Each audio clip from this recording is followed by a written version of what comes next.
Go Army, beat Navy. This year, the United States Military Academy at West Point put together one of the best college football uniforms we've seen in a while with their tribute to the 101st Airborne Division that they'll be wearing at tomorrow's Army-Navy game.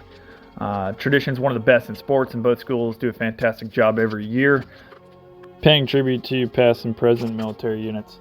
Picked up a matte black helmet to try and replicate the ones that they're going to be wearing on the field. Prepared the helmet by removing the face mask and chin strap, and I put a coat of black primer on the right L tab, which is where the airborne wings are going to go. A lot of great details in the uniform that the team put together. On the helmet, there is fog and snow that simulates the winter conditions in the pine forest or the Ardennes, where the 101st fought for weeks in the Battle of the Bulge and defense of the town of Bastogne. I tried to replicate this effect using an airbrush and by flicking paint and then cleaning up some of the extra spots with some water while the paint's still wet. I used the Cricut to make the decals to go on the helmet. You can see you got the parachutist wings, the invasion star, and the American Athletic Conference logo, as well as the clubs and the Rendezvous with Destiny motto for the division. It took me 3 attempts because a 2-dimensional sticker doesn't like to adhere nicely to a 3-dimensional helmet, and the first set of clubs that I made was a little disproportionately large for what you see compared to the real ones, so I ended up redoing those off camera.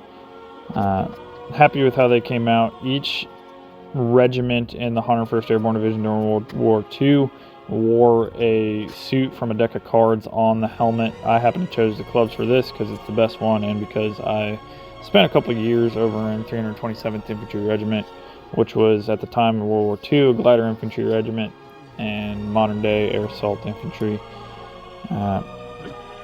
Shout out to guys in No Slack. Keep getting after it. You can see me fiddling with the rest of the decals. I don't like to adhere to a matte surface, but I think it turned out pretty well. And then after some reassembly and then reattempting the Rendezvous with Destiny, I found out it's just easier to do these things individually. Cut them out one by one and then apply them. I did some distressing on the club logo using a torn up sponge and some black paint, and then cleaning up any of the overflow. And really happy with how this came out. This is going to go to my dad that was a West Pointer class of 1985. I did not go to West Point. I went to LSU, go Tigers. But here is the final touch, which is the American flag detail for the back of the helmet. Back in the day, they had 48 stars. Now they have 50, so you get 50 there. So hope you enjoy it. Tell me what you think. Who you got in the game tomorrow?